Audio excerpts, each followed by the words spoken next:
Graça, paz e alegria. A porção de hoje, recomendada para a leitura da Bíblia em um ano no plano sequencial, é o encerramento do livro de Juízes, do capítulo 19 ao capítulo 21. Essa é outra história em que nós não temos um juiz apresentado no correr desse texto. Inclusive até apresenta indícios de que aconteceu mais próximo do tempo de Josué que do tempo do final do Juízes, que seria o tempo do final do livro, que normalmente se entende então que o tempo de Juízes só começou depois que Josué morreu. Nós já falamos que não, que já desde Moisés havia juízes sendo chefes de 100, chefes de 50 e essa coisa toda. E o texto também nos mostra muita coisa a respeito de como não agir. Eu vejo nessa insistência de naquela época não tinha um rei em Israel, uma forma de tentar confirmar que a monarquia não é tão ruim assim. Que na verdade ela já estava estabelecida, porque antes não havia, então teoricamente agora há. Então a situação está diferente agora. O texto até completa dizendo que cada um fazia o que achava melhor. Então eu vejo sim nesse texto essa defesa da monarquia, mostrando até que o rei estaria naquele momento mais preocupado com as coisas do Senhor, com as questões espirituais de forma adequada. Nós sabemos também que alguns reis não foram por esse caminho, mas isso é momento posterior, nós vamos ver mais para frente. Ainda a respeito da porção de ontem, é importante fazer esse comentário.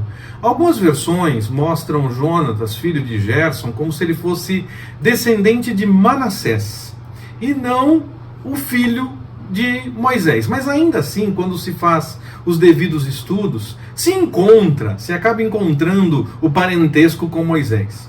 Outras versões, como a do Compartilhando na Web, que nós temos em português no site, mostra da forma como eu apresentei, Gerson, filho de Moisés.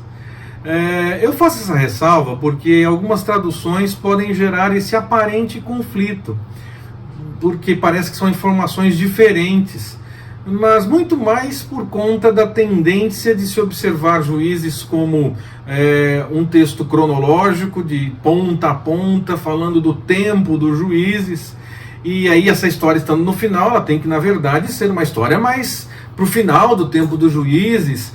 Ruth se encaixa no meio, ninguém sabe exatamente o momento exato, então essa história está mais para o final. E aí então começa a se tentar acertar todas essas coisas. Na verdade, os Juízes, como nós já conversamos, não se preocupa, o livro não se preocupa com essa meticulosidade da cronologia, essa preocupação específica com a cronologia. Ele está preocupado sim em contar as histórias que foram importantes para a formação do povo, mas não está preocupado em mostrar a ordem cronológica desses eventos. Até os livros de Samuel, de Reis, muitas vezes não se preocupam com essa ordem cronológica, vai para frente, volta para o momento anterior. Então, essa preocupação não existe de fato nesses textos. A preocupação é em contar a história, é em contar o que aconteceu e mostrar como isso fez diferença para a nação.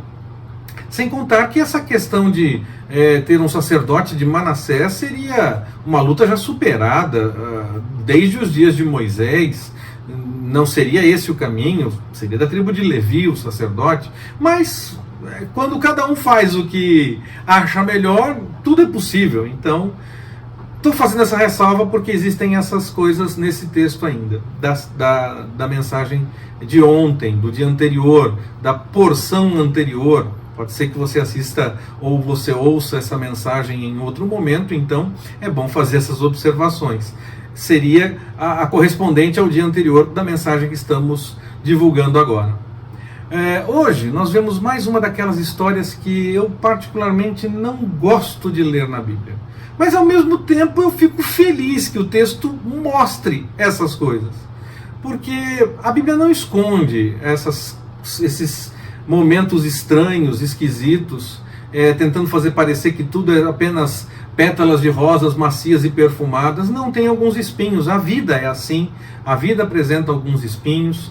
Então o texto da Bíblia não esconde essa realidade. E aí é um texto que, na minha opinião, mostra muito em como nós não devemos fazer. Foi um dos primeiros questionamentos que eu recebi ainda como pastor novo. Acho que antes de terminar ainda o curso de teologia, já no último ano, já pastoreando, já cuidando de uma comunidade, mas ainda durante o curso, se eu não me engano, isso então já há mais de 20 anos. E naquele momento eu não tinha resposta, eu ainda estava buscando muitas coisas, tentando entender. Naquele dia o Senhor não me deu a resposta automaticamente, eu tive que então orar, buscar ao Senhor e ter o entendimento do que aquele texto queria nos dizer. Esse texto da levita do concubina, da concubina do levita, é realmente muito duro. Quando nós chegarmos aos livros dos reis, nós vamos ver que em algumas situações os reis lutaram contra os sodomitas, e isso é registrado como algo positivo na biografia deles. Mas nós vemos isso quando chegarmos lá. Vamos terminar Juízes primeiro. O casal tem uma desavença e, por questão de adultério, a moça acaba voltando para a casa do pai, o marido resolve buscar para que estejam juntos novamente. A condição de concubina e de esposa realmente mostra a diferença, mas nessa história nós não vemos nenhuma informação a respeito de uma outra esposa para esse levita. Aí acontece aquela demora na hora de ir embora. Quem nunca, né? Ficou para mais uma conversinha, para mais um lanche, para mais um momento, e a hora de ir embora era um pouquinho antes e demorou bastante tempo para ir embora. E aí chegou o momento que não tinha mais como adiar e eles vão embora. O levita não queria entrar numa cidade, já que não terminariam a viagem de uma vez, teriam que ir parando. Ele não queria entrar numa cidade que não fosse dos seus irmãos, dos filhos de Israel.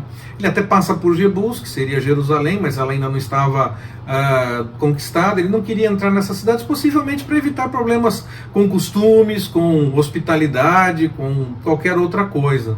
E aí ele chega a uma cidade dos filhos de Israel, na herança de Benjamim.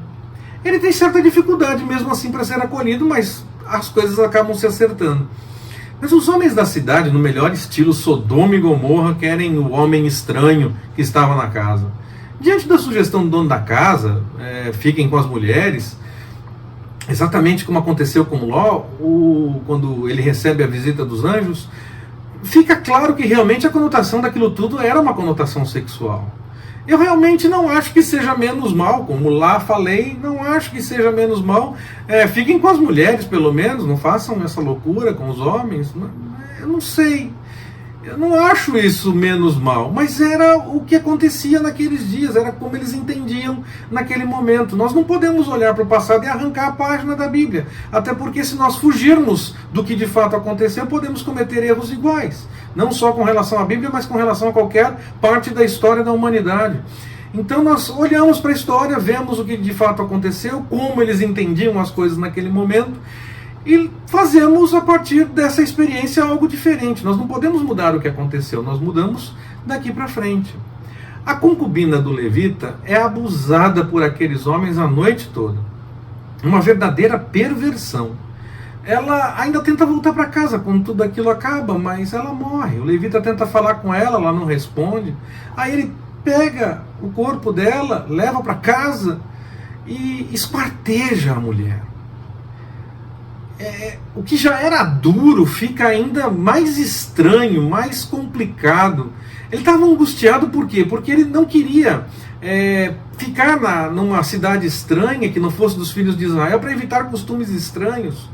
E de repente, claro, não é certeza que em outro lugar ele não teria esses ou outros problemas ainda, mas é fato que ele esperava que entre os irmãos dele ele não tivesse isso, e foi lá que ele encontrou isso. Foi lá que isso aconteceu. Então, ele estava muito transtornado e faz essa cena toda de esquartejar a mulher, enviar um pedaço para cada tribo. Acredito que já com alguma informação, senão eles tinham vindo para cima dele.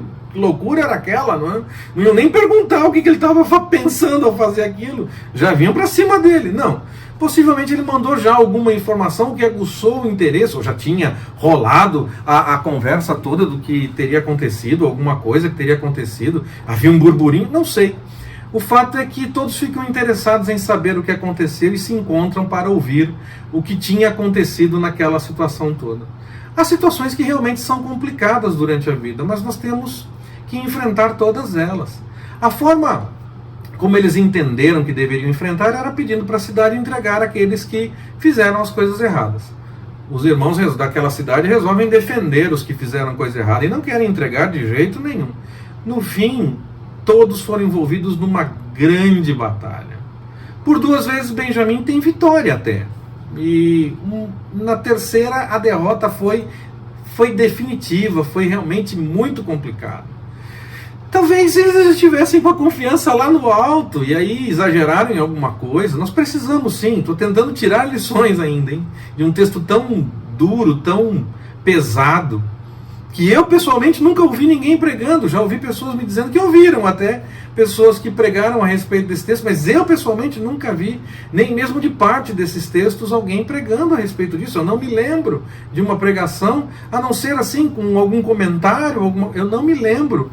Talvez tenha ouvido, mas eu realmente não me lembro. Eu acho que eu lembraria, porque é um texto que realmente marca, ele é muito duro, muito pesado. Ouvi sim, em estudos, alguns comentários fazendo alusões, mas nunca realmente um sermão a respeito disso. Então eu estou tentando tirar algumas lições ainda. Quem sabe Benjamim tenha ficado confiante demais, e isso nos ensina que, na verdade, nós temos que manter os pés no chão diante das situações. Nada de ficar ganhando confiança nas nossas habilidades, ou nas nossas vitórias, nas nossas capacidades. Devemos apenas e tão somente confiar no Senhor. Nós fazemos a nossa parte, mas se o Senhor não cuidar, não adianta nada. Nós não deixamos de fazer a nossa parte só porque só dá certo se o Senhor cuidar. Mas nós fazemos a nossa parte e ainda assim confiamos no Senhor. Nós lemos no texto que há um neto de Arão nessa história. Mais uma vez, então, ela aparece deslocada do seu tempo. Ela não seria para o final do tempo dos juízes, mas seria mais próximo do começo, lá perto de Josué. O fato de não ter essa preocupação cronológica, eu continuo insistindo, não anula a realidade da história.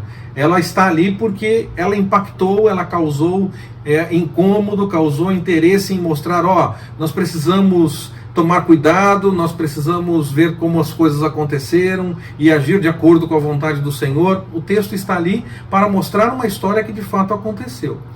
Só não está preocupado com o momento exato em que ele aconteceu.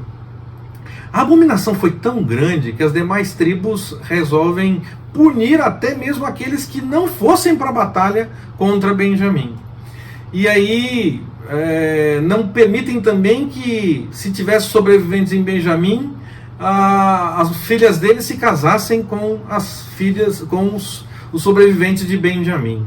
Mas isso seria realmente o fim da tribo. Então acharam um jeitinho para não punir, mesmo assim, e aí as mulheres daquele grupo que não foi para a batalha, aquelas que eram virgens, foram poupadas quando eles foram punidos por não terem ido para a batalha, e aquelas mulheres que eram virgens foram destacadas para os que sobraram de Benjamim, e ainda não era suficiente, então eles organizaram um sequestro de mulheres, uma espécie de sequestro, uma coisa. Eu olho para esse texto e fico pensando, Senhor, o Senhor está ensinando mesmo como não fazer as coisas, não é verdade? Porque a lição que fica de toda essa história é o versículo que eu abri, aquele final lá, falando, logo lá no começo, eu falei que não havia rei em Israel, então a situação tinha mudado, havia alguma diferença agora por ter rei, e a questão do cada um fazia o que era certo. Não havia uma busca pelo certo de fato, não havia uma busca pela vontade do Senhor, havia o que eles achavam que era certo, eles faziam o que eles achavam que era certo. Isso por si só já está errado. O texto até diz que eles buscaram ao Senhor para saber se deveriam ir para a batalha ou não, e é interessante porque o Senhor por 3 vezes disse, vão para a batalha, e por 2 vezes eles perderam. Talvez o Senhor estivesse dizendo, olha, ninguém tem intimidade o suficiente comigo para ter vitória sumária como foi quando tomaram a terra. Eu tenho que ensinar para vocês que vocês não estão assim tão bem. A situação foi feia, o que aconteceu foi ridículo, foi assustador, mas ninguém está apto a ter uma vitória sumária. E então foi desse jeito, eles foram consultando ao Senhor, o Senhor dizia vai, eles perdiam, foi 2ª vez, aconteceu de novo, na 3ª vez então é que eles têm vitória. Nós precisamos então buscar ao Senhor de fato o tempo todo e tentando discernir aquilo que é a vontade dele em qualquer situação. E não ficar procurando jeitinhos que parecem bons aos nossos olhos, suficientes, porque nós nunca conseguiremos algo bom de verdade.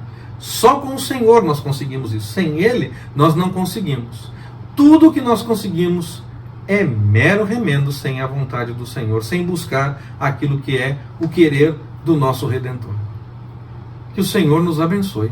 Forte abraço, até mais, permitindo o Senhor.